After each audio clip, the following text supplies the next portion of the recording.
Good day, everyone. Welcome again to another edition of Fayette Focus. Harry Wright with you today. My guest, brand new to the post of the director of the United Way of Fayette County, Debbie Bryant. Debbie, how are you? I'm well, thank you. Wonderful. Tell us, you've only been in position for days. 1 week. 1 week. 1 week today, yes. So what direction are we going to go with United Way? Well, I'm hoping to go up. Nowhere to go but up, right? That's right. Yes. It's a learning experience. I have big shoes to fill. Whitney's been there and done such a wonderful job, and I am blessed to have her in the office next to me to ask questions, for leadership, for guidance. So I'm thrilled to have her.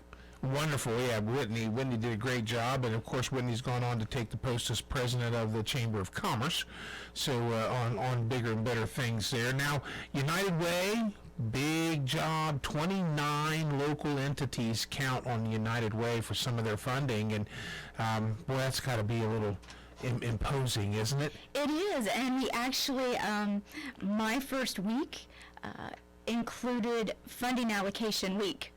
So we're actually increasing the agencies that we're funding for 2016 to 31 agencies now here in Fayette County. Wow, so there you go, first week, and they go, hey, not only do you got to do 29, but now we're going to throw a couple more at you. A couple more, right. Wonderful. And so are we going to have some new things that we're doing with United Way? Are we going to keep some old things? What are you thinking right now? I know, granted, a week in office, a week sitting there, you probably are a little overwhelmed with just how to fill out the paperwork. Exactly. I'm just getting my feet wet.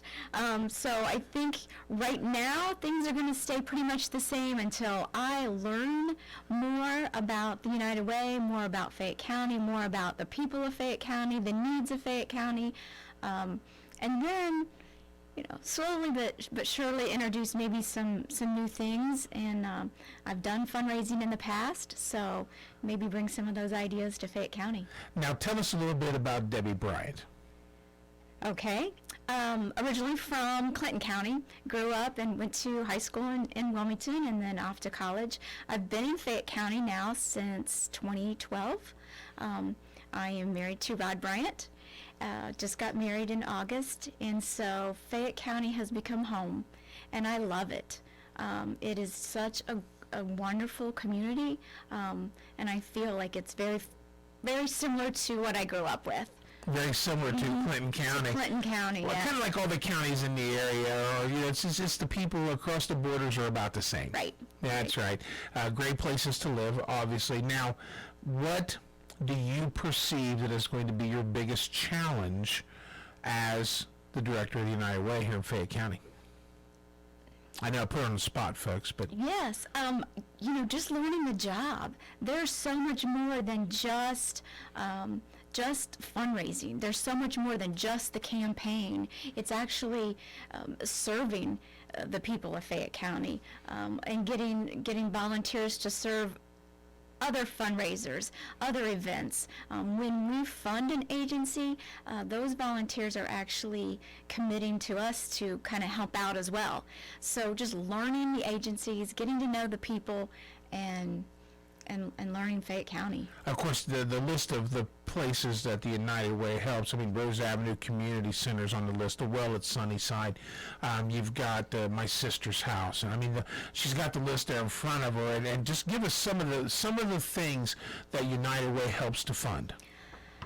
Well, we do the core car seat program, and I know that car seats are an important issue. Fayette County Fitness is one of the new ones.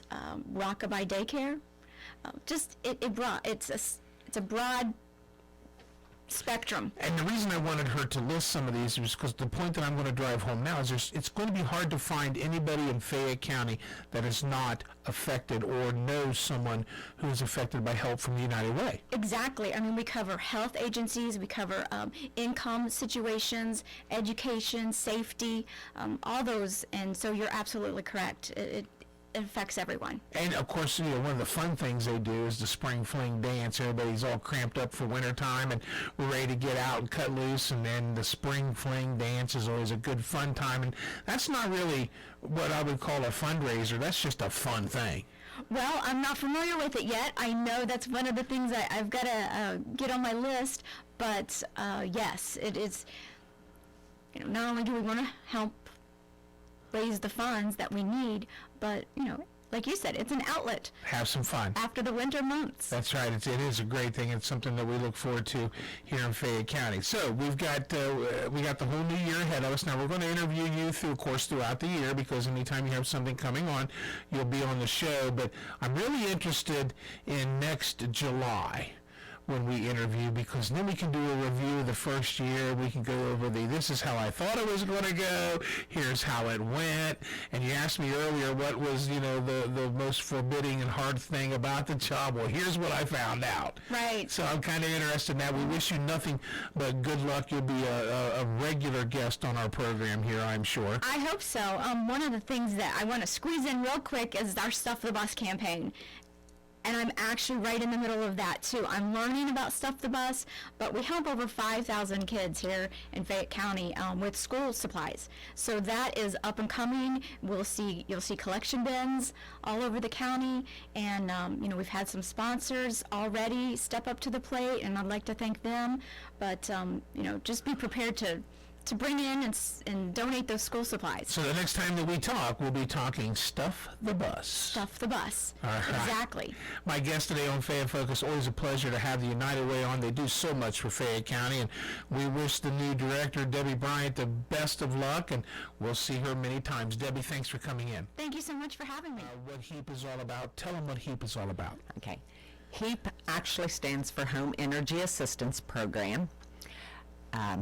And we have the Summer Crisis Program that is going to start July 1st and run through August 31st.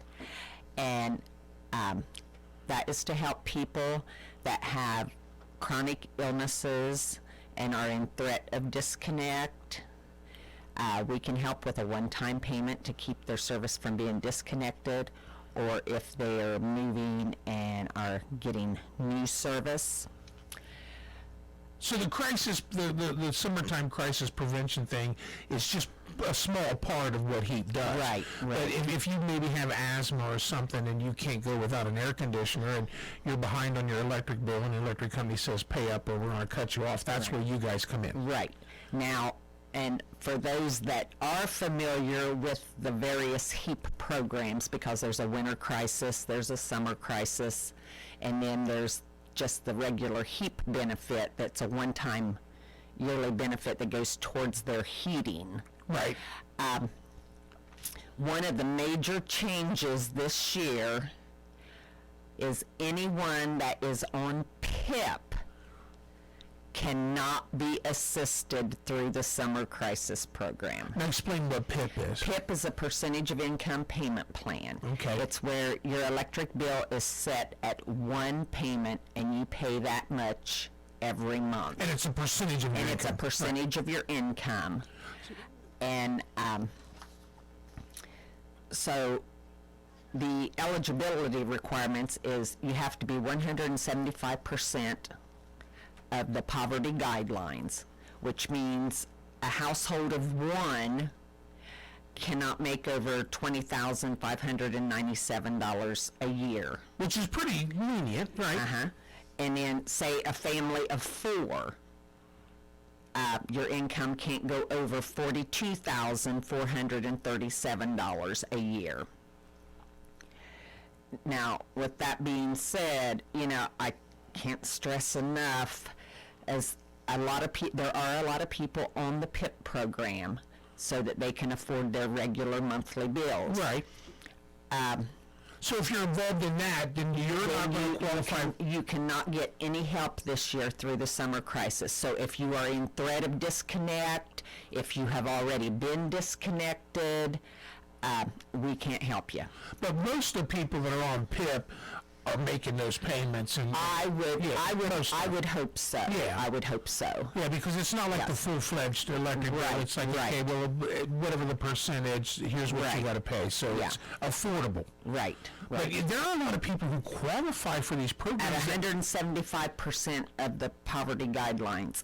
And, you know, I've been doing this for quite a while now, and it still amazes me how many people do not even realize that there is a HEAP program, that there is a PIP program out there.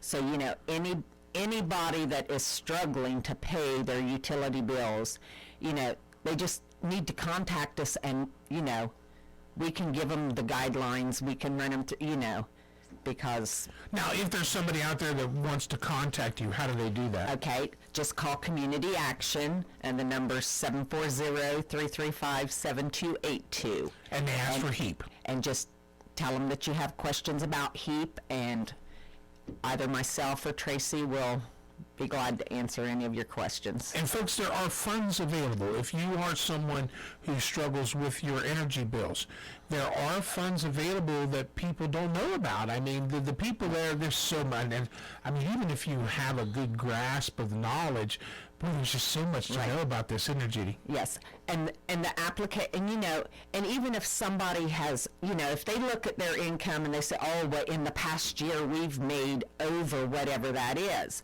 Well, if something has happened in the prior 90 days that has dropped your income down, we can go by we don't have to go by yearly income. We can break it down, and we normally only go by the prior 90 days. There you go.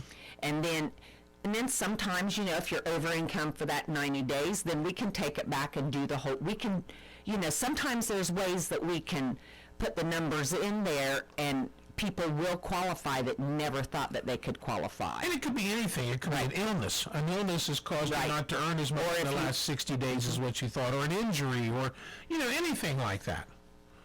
Right. So, you know, but anybody that's you know, just call us and ask, because, you know, it's possible that you can get those electric bills lowered.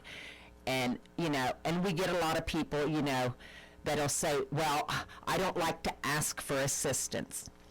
Well, the PIP isn't actually asking for any kind of assistance, because even though we do the grunt work, it's basically an agreement between you and the utility company. So in the long run, you're getting your utilities at a discount. Right, you're not getting a handout. Right. And It's not a handout. but listen, when it comes to your utilities, if you have a chronic illness and you need the air conditioner this summer, don't go without it. Check into the HEAP program and see if you can get some help. Okay. And yes, and the purpose of the summer crisis is so that you can keep your electric on, so you can run your air conditioner, because that is also another big change this year, is we will not be providing air conditioners and fans. That's right. But if you have access to air conditioning and fans, you do need your electricity to keep them operating. So, And we're going to have Judy back on before winter, because winter's a whole new ballgame, isn't it? oh yes, and it comes way too soon. It does come way too soon. But anything else you'd like to tell our listeners today about HEAP? I think I've about touched on it. All right, my guest today from Community Action Commission here in Fayette County, we've got Judy Havens come in to talk to us about the HEAP Summer Emergency Assistance Program that you can get on, and if you need it, folks, use it. That's what the money is there for. Thank you for coming in. Thank you. Good day, everyone. Welcome again to another edition of Fayette Focus. Here right with you today, my guest from the Fayette County Memorial Hospital Foundation. We've got Chelsea Hornsby. How are you today? I'm doing great. How are you, Harry? We're doing fantastic, young lady. It's been a long time since we've talked. What's going on with the foundation? Yes, well, we are so excited. You may have heard about our Women's Wellness Center that's coming soon. That will be opening in October, and we are so excited. And due to all the donors and the Hospital Foundation, we have raised a little over $200,000 for this goal of bringing digital mammography to Fayette County and also to Fayette County Memorial Hospital. And that will be housed in our new Women's Wellness Center, like I said, opening in October. Now tell us, why is that so so important to have the Women's Wellness Center, I mean, versus what you had available before? Sure, absolutely. So what we've had currently is an analog mammography machine, and by going digital, it will allow for quicker reads for the digital mammography, so that way they're able to automatically, the radiologist can pull it up and we'll be able to kind of discuss with you right then and there. And as technology changes, obviously technology changes in healthcare, and so this is the path that everyone has gone for the digital mammography as well. So, you know, a lot of people are like, oh, I have to have digital because it's so much better, but you know, for people with dense breast, that is very accurate. So Right. we'll be able to get better reads. That's great. And of course, you know, Partners in Pink's all about stopping breast cancer death here in Fayette County. Absolutely. So Partners in Pink is absolutely huge. You know, once again, we're going to be partnering with Tanger Outlets in the fall for their Pink Style Pack. And also, we did get the Susan G. Komen grant again, so we were awarded that back in April. And what we're excited to do is that, you know, cancer screening and prevention is so available right here in Fayette County. And so for anyone that is underinsured or uninsured, they're welcome to call our central scheduling department at 333-2945 for more information, eligibility guidelines, and I'm sure that they might qualify for free screening mammograms or diagnostic or even transportation. Get the Susan G. Coleman grant again. It's got to be gratifying to know that you're doing such a great job that those fine people said, hey, you're worth us putting our money behind. Absolutely, and they know the need right here in Fayette County. And again, I just really want to reiterate, and working with Dr. Cynthia Morris, who will be here full time. She's a gynecologist, but also a huge advocate of women's health and women's wellness. She sees so many cases of patients that come in with cancer that could have been prevented, and you know, had they gone and sought health care sooner.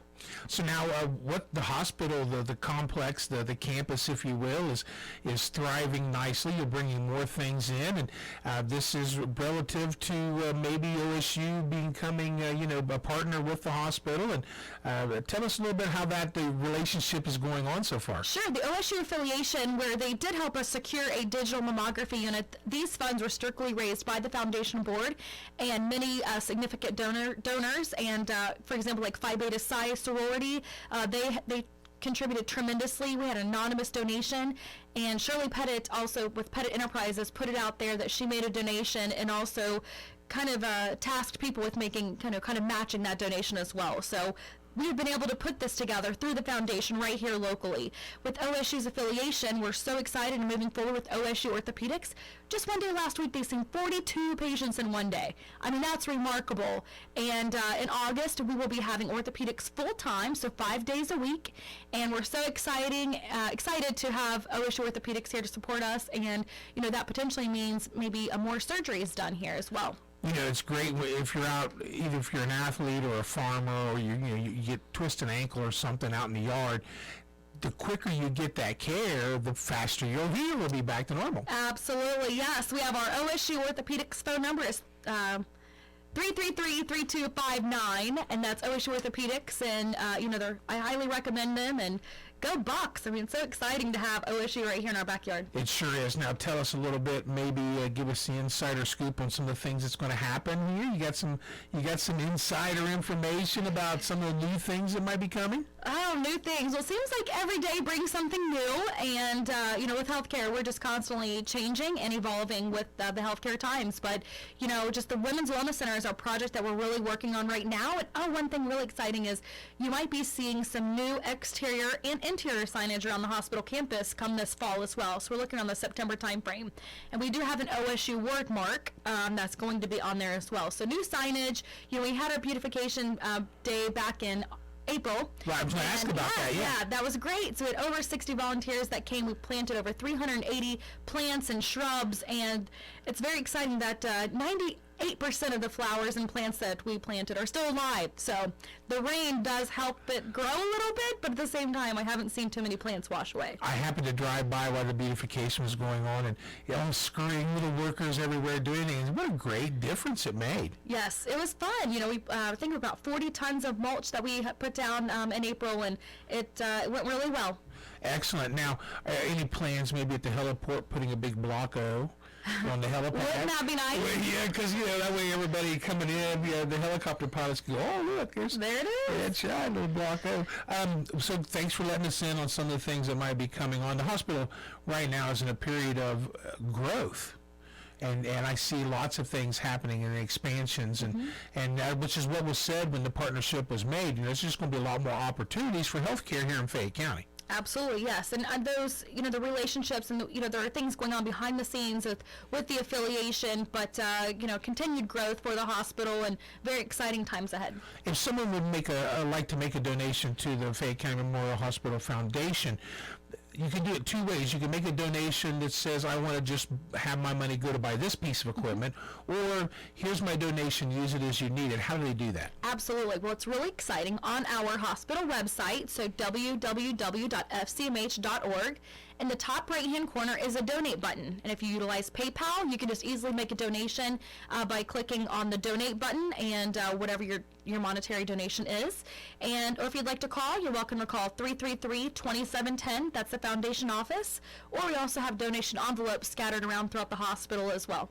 So there you go, folks. Really easy to donate. And you can donate for a specific piece of equipment or what that's on the list. You have a list. Yes. Right now you have a wish list from your departments, and you can have it go to a specific piece of equipment or just in general and help the hospital help care for all of us here in Fayette County, because it's kind of important to have that local health care close. Absolutely. Extremely is. It is. So my guest today from Fayette County Memorial Hospital Foundation has been Chelsea Hornsby, talking about Partners in Pink and some of the other things that are going on at the Fayette County Memorial Hospital. Chelsea, thanks for taking time out of your day and visiting with us. Thank you. I appreciate it, Harry.